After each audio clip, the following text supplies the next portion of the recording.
What if I told you there's a single habit, one you probably consider normal, even harmless, that's silently draining your energy, killing your confidence, and keeping you stuck in a life that doesn't feel like your own? You wake up feeling tired, even after 8 hours of sleep. You can't explain why you lack motivation. You're distracted, unfocused. Your ambition feels dulled, like a sword that's lost its edge. And deep down, you sense something is off, but you can't quite put your finger on it. Let me be direct. This habit is robbing you of your masculinity. It's stealing your drive, your presence, and your power. And worse, it's making you feel like less of a man while convincing you that everything is fine. But it's not fine. This is the modern man's silent crisis, one almost no one talks about. But today we will. Because once you hear what I'm about to tell you, you'll never look at this habit the same way again. You'll understand how it's been holding you back, and more importantly, how to break free from it. Let's talk about self-control, masculinity, and the trap of modern pleasure. The hidden enemy, pleasure without purpose. We live in a world that worships instant gratification. With one click, one tap, one swipe, you can access anything. Entertainment, attention, escape, pleasure. And while technology has advanced, something inside us has regressed. We become more connected, but less focused. Surrounded by comfort, yet hungry for meaning. More stimulated than ever, yet strangely numb. That's because we've been seduced by the easy path. And the most dangerous part? We call it normal. One of the most common ways this plays out in modern men is through a deeply private, often unspoken habit. You know what I'm talking about. That dopamine-fueled escape behind closed doors. That temporary rush that leaves you feeling drained, weak, and unsatisfied. Let's be brutally honest. It's not harmless. It's not helping you relax. It's not helping you cope. It's not some healthy outlet.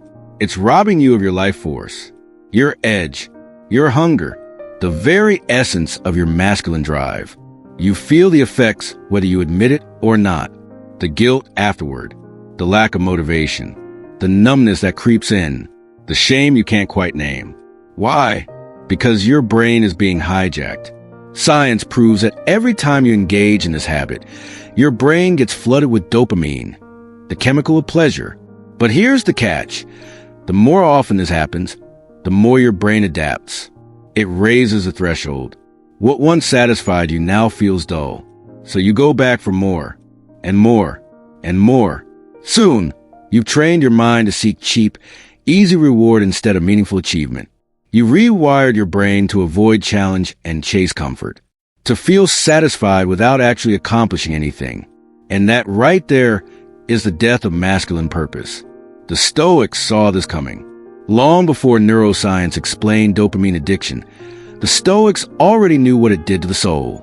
Seneca once wrote, "No man is free who is a slave to his body." Marcus Aurelius, the emperor of Rome, warned against being ruled by passions. He believed that the man who cannot govern himself will never be truly free. To the Stoics, pleasure wasn't evil, but being controlled by it was. They believed that true happiness came not from indulgence, but from virtue, from strength, from living in alignment with one's highest self. And they knew that the more a man chases pleasure, the weaker he becomes. Why? Because pleasure makes you passive. It weakens your will. It tempts you to avoid effort. It whispers to you, you've already arrived, when in reality, you've done nothing. You haven't built. You haven't created. You haven't conquered. You've only consumed. The modern masculinity crisis. Look around today and you'll see it everywhere. Men with no mission, no fire, no clarity. Men addicted to quick fixes, cheap stimulation, and artificial highs. They chase status but feel empty. They scroll endlessly but feel stuck. They indulge in private but suffer in silence. We've lost our hunger, our edge, our sense of internal power. But here's the good news. It doesn't have to stay this way. Because once you identify the enemy and make the choice to fight, you begin to wake up. And that's where real transformation begins. The way out. Stoic strategy for mastery. Breaking free starts with understanding the Stoic path. Not of repression, but of transmutation. Not of guilt, but of growth. The Stoics didn't shame desire. They transformed it into discipline. Here's how. 1. Self-discipline, the gateway to freedom. Epictetus said it best. Freedom is the only worthy goal in life. It is won by disregarding things that lie beyond our control. Your desires, you can control them. And every time you do, you become stronger. Discipline isn't punishment. It's power. It's saying, I choose mastery over momentary relief. When you say no to the urge, you say yes to your higher self. You train your will. You prove to yourself that you are in charge, not your impulses. And with each small act of self-control, your confidence grows. Your energy returns. Your mind sharpens. You begin to feel like a man again. 2. Purpose, the antidote to indulgence. The Stoics believe that a man without purpose is a man at the mercy of distraction. Why do so many men fall into this cycle? Because they have nothing greater to live for. They have time but no mission, energy but no aim, potential but no pursuit. But when you find your purpose, when you align your life with something meaningful, everything changes. You don't have time for escapism. You're too busy building, too committed to growth, too focused on legacy. This is why purpose isn't optional. It's vital. Your energy must go somewhere. If you don't direct it toward greatness, it will leak into weakness. 3. Transmutation, from urge to power.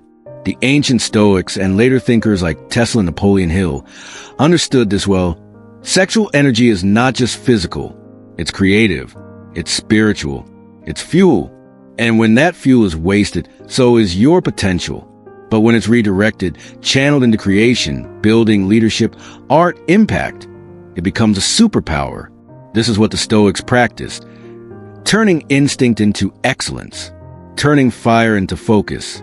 Turning temptation into transformation. They knew that a man who controls his energy can move mountains. A man who dissipates it, he struggles to get out of bed. The transformation, what happens when you quit? Now imagine this. You wake up with energy that lasts. You walk with confidence, not because someone validated you, but because you validate yourself. Your mind is clear. Your vision is sharp. Your motivation is real. You're not chasing distractions. You're chasing greatness. You're not numbing yourself. You're becoming yourself.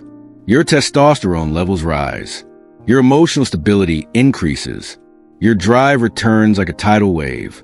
This is what happens when you quit. This is what happens when you reclaim your power. The world changes, but only because you change first. This is what the Stoics called freedom. Not external, but internal. Not comfort, but control. Not pleasure, but power.